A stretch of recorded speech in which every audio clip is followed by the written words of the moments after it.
Old-fashioned ginger ale, root beer, and fruit sodas. How would you like to make these yourself? Well, it's easy.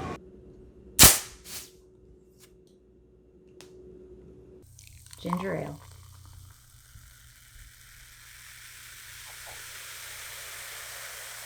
Homemade the old-fashioned way. Oh, so refreshing. It all begins with a starter culture called a ginger bug. And we're gonna show you exactly how to make it in this video. Let's go. Hey guys, welcome to the Fermentation Adventure. We are Paul and Sarah. Join us on this journey to explore the world of fermentation. If you'd like to learn how to make ferments like these, start now by clicking subscribe and hitting that bell so you don't miss a thing.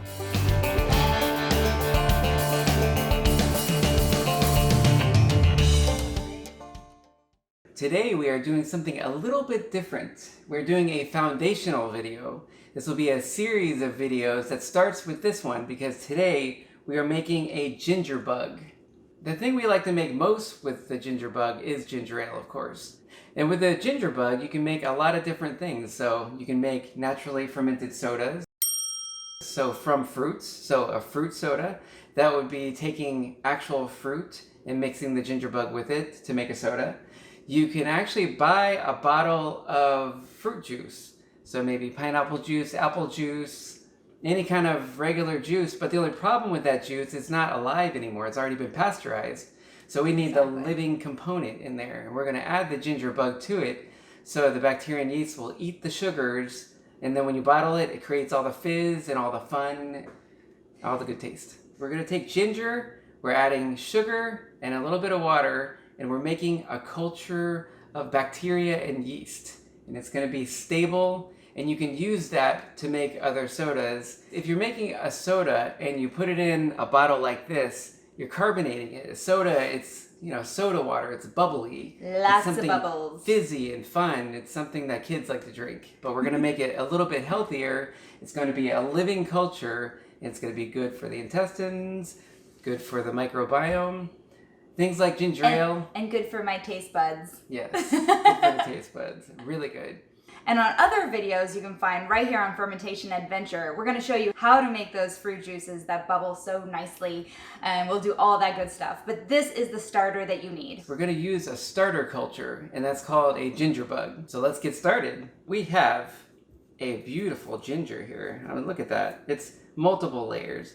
Now, if I was gonna make ginger ale, I probably would use a good amount of that, but we're only making the ginger bug starter. I broke off a couple-inch piece, you know, a good sized chunk, because we want to get about 3 tablespoons of this ginger, and we're going to chop it up into tiny chunks.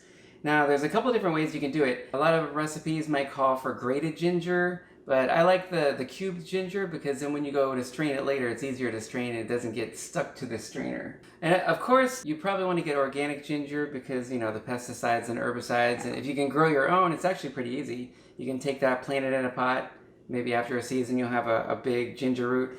But if you're getting just conventional ginger and you're not getting organic, I would definitely peel it just to make sure, you know, you get everything off of it. You probably get a lot more of the bacteria and yeast if you leave the skin on, but if it's not organic, then I like to take the skin off. So you can do that a couple different ways. So you can peel it, or what I like to do, I just take a shortcut and I start chopping the skin off. Especially with this big piece of ginger, cutting the skin off is probably just the easiest way to go. I love the smell of ginger. What is that, maybe 2.5 inch, something like that.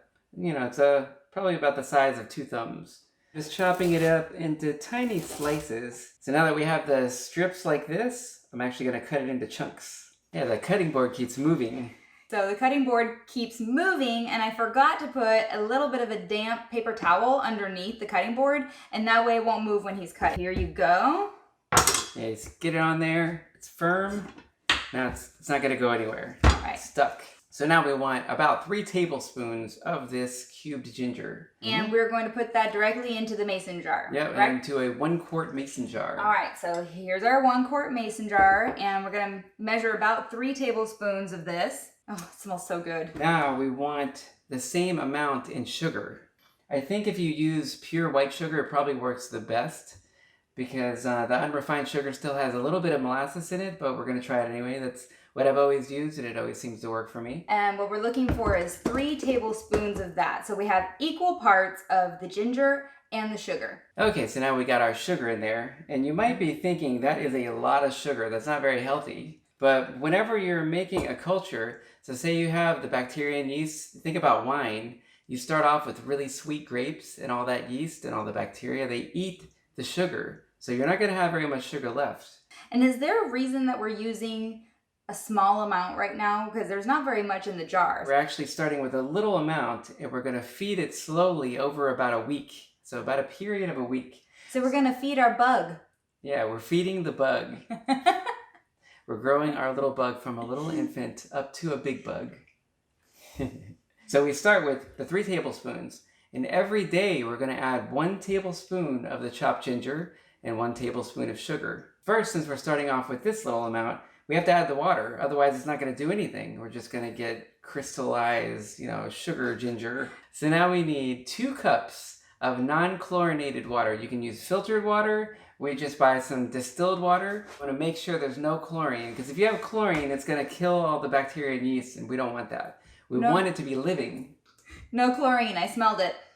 2 cups. 2 cups. So next up, can I pour this in? Yeah, pour it in. Okay, so we're pouring it in. I have to say, it's starting to smell and look like some sort of ginger lemonade in here. Wow, look at that. Now, in a lot of different recipes, they say do not use a metal spoon because maybe stainless steel, it might be antibacterial, so it might kill things. I personally have never really had a problem with that, but just in case, we're just going to use a silicone spoon with a wooden handle. So stir that up.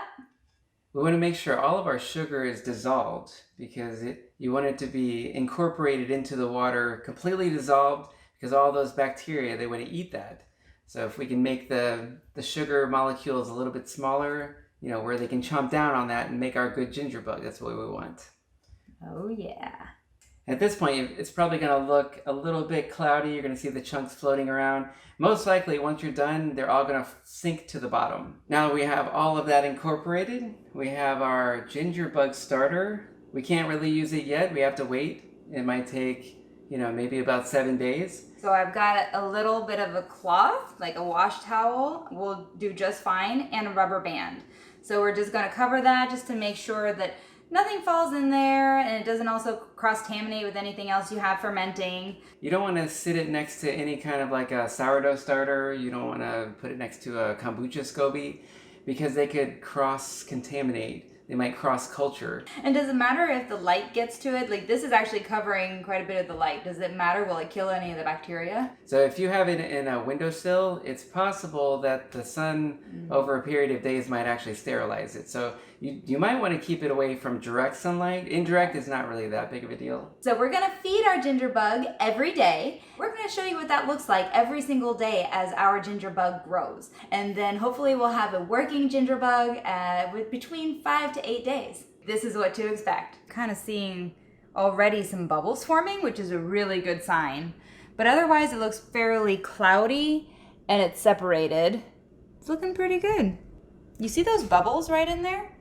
There are definitely a few bubbles in there already. We have to feed our ginger bug. So we need 1 tablespoon of ginger and 1 tablespoon of sugar. All right, let's get to it. Gonna get some sugar. When you're stirring this up, if you stir it up pretty vigorously and get some oxygen in there, the yeast like the oxygen. So they're eating the sugar, but they might like a little bit of oxygen. So if you stir it up, get a lot of that surface area in there, they like it. Time to cover this baby. Let it sit another 24 hours. We'll see you tomorrow.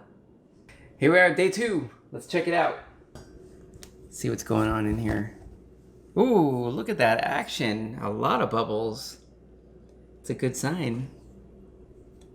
See if we can hear any fizz if we stir it up. Not too much fizz yet, a little bit of bubbles.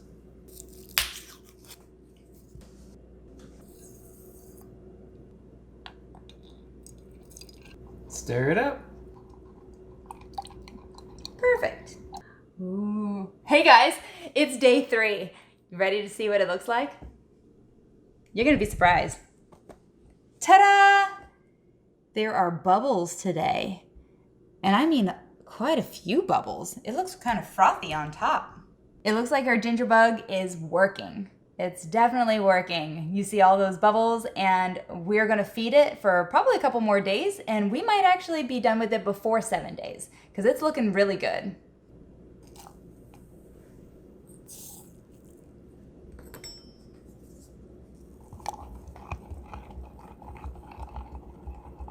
Okay, until tomorrow, that's all for now.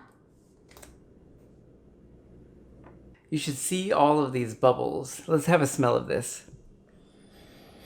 Whoa! Very yeasty. It's very bubbly. It smells really good. It smells really delicious. Another tablespoon of sugar. Tablespoon of our beautiful ginger. And let's give it a stir. I can actually hear it bubbling now. We'll be ready to make ginger ale pretty soon. It's the morning after day 5, and I think we are ready to check out our ginger bug. Let's have a look. Whoa! Look at all those bubbles. You can see it. There's a ton of bubbles on the top. It's very frothy. If you give it a smell, it smells very pleasant, a little bit yeasty. Definitely a little yeasty. Almost like, in a sense, a beer. You can see everything is settled to the bottom, and it's just a little bit cloudy. It was pretty much ready to go by day 3. Day 4 would have been just fine. We just let it go one more day, and we wanted to make sure everything was looking good and had a lot of frothy bubbles. So it's ready, but what do we do with this and how do we maintain it? If you leave it on the counter at room temperature, you'll have to feed it every day. If you put it in the fridge, you'll have to feed it once a week. So if you have to feed it every day, you're going to feed it 1 teaspoon of sugar to 1 teaspoon of fresh ginger, and the same in their fridge. 1 teaspoon of ginger, 1 teaspoon of sugar, but only once a week. So now we know how to maintain it, but how do we use this? To use this, if you want to make root beer, ginger ale, or otherwise known as ginger beer, or a fruit juice soda, you would need 1/4 a cup of the ginger bug starter to 1 quart of the sweetened liquid. And really what that's going to do is you have the starter that sees all the sugar and it starts to eat it because it's alive and it's adding probiotics and it's turning that sweetened liquid into a living thing that's good for you. Whoa! Alright, this is just the beginning, guys. Ginger Bug Starter will help you make all kinds of good stuff, and you can find it right here in these videos. And if you really like these videos, it would help us out a lot if you give us a thumbs up, share this, subscribe, and get out there and create some culture. Let's do it!